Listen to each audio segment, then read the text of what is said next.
Hi friends, இன்னைக்கு மதுரை ஸ்டைலில் நல்ல ஒரு மட்டன் பெப்பர் சுக்கா எப்படி சூப்பராக டேஸ்ட்டாக செய்கிறதுன்னு பார்க்கலாமா?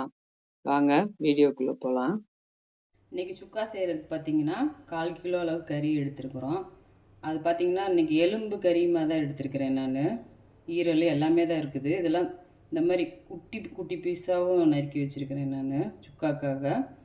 அப்புறம் ஒரு 100 கிராம் சின்ன வெங்காயம் அதை சாப்பரில் போட்டு எடுத்து வச்சுருக்கேன்.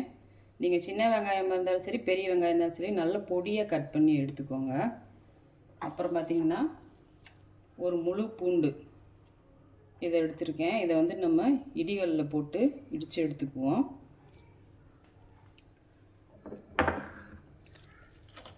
இப்போ நம்ம வந்து சுக்கா வந்து குக்கரில் தான் செய்ய போகிறோம். இப்போ குக்கர் ஸ்டவ்வில் வச்சுட்டு ஆயில் ஊற்றிக்கலாம். சுக்காங்கிறதுனா கொஞ்சம் நம்ம ஜாஸ்தி தான் ஆயில் ஊற்றணும். இப்போ ஆயில் சூடானோடனே இந்த சோம்பு 1/2 ஸ்பூன் சேர்த்திக்குவோம். இதெல்லாம் நம்ம இடித்து வச்சுருக்கோம் பார்த்திங்களா, பூண்டு ஒரு முழு பூண்டு அப்படி தோலோட தான் சேர்த்துக்கணும். இது நல்லா ஆயிலும் நல்லா ஃப்ரை ஆகட்டும். அந்த பூண்டோட ஃப்ளேவர் எல்லாம் நல்லா ஆயில் வரணும். பாருங்கள், பூண்டு நல்லா வணங்கிடுச்சு, நல்லா ஃப்ளேவராக இருக்குது, வாசம். இப்போ அந்த ஆனியன் கட் பண்ணி வச்சுட்டு ஆனியனை கூட சேர்த்து இதை நல்லா நல்லா சுருள வதக்கணும். அப்போ தான் சுக்கா வந்து டேஸ்ட்டாக இருக்கும். இப்போ பாருங்கள், வெங்காயம் நல்லா வணங்கிடுச்சு. இப்போ வந்து நம்ம மட்டனை சேர்த்துக்கலாம்.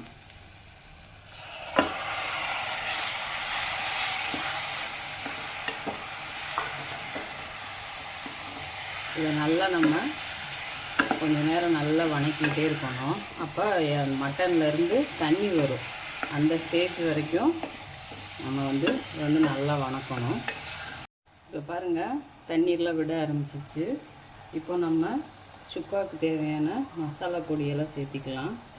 வந்துட்டு மிளகாத்தூள், சில்லி பவுடர் பெரிய ஸ்பூன்னா 1 ஸ்பூன். அதுக்கப்புறம் கறி மசால், கரம் மசால் இல்லைங்க, கறி மசால்னு கிடைக்கும் கடைகள் எல்லாம், அது 1 ஸ்பூனு. அதுக்கப்புறம் பெப்பர் 1 ஸ்பூன். பெப்பர் தேவையான அளவு உப்பு சேர்த்துக்கலாம். சேர்த்து இது எல்லாத்தையும் நல்லா மிக்ஸ் பண்ணிக்கலாம். இந்த பொடியிலே பார்த்திங்கன்னா ஒரு 5 நிமிஷம் கிட்ட நம்ம வந்து நல்லா கிளறி விட்டுட்டே இருப்போம். இப்போ பாருங்கள், 5 மினிட்ஸ் வரைக்கும் நம்ம எண்ணெயிலே மட்டனை நல்லா வதக்கியாச்சு. நல்லா எண்ணெயெல்லாம் பிரிஞ்சு வருது பார்த்திங்களா. இப்போது இந்த ஸ்டேஜில் நம்ம தண்ணி ஆட் பண்ணிக்குவோம். வேகிறதுக்காக கொஞ்சமாக ஒரு 1/4 டம்ளர் தண்ணி ஊற்றினா போதும். அப்புறம் நிறைய ஊற்றினோன்னா அப்புறம் தண்ணி குழம்பு மாதிரி ஆயிரும் பார்த்திங்கன்னா. அப்படி ஆனாலும் ஒன்றும் பிரச்சனை இல்லை. அப்புறமா நம்ம ஓப்பன் பண்ணிவிட்டு ஒரு 5 நிமிஷம் வச்சு கொதிக்க வச்சோன்னா தண்ணியெல்லாம் நல்லா வற்றி ட்ரை ஆயிரும். இப்போ இதை மூடி போட்டு ஒரு 6லேருந்து 7 விசில் வச்சுக்குவோம். இப்போ பாருங்கள், ஒரு 7 விசில் விட்டாச்சு. இங்கே பாருங்கள், நம்மளோட சுக்கா சூப்பராக ரெடி ஆயிடுச்சு. வா,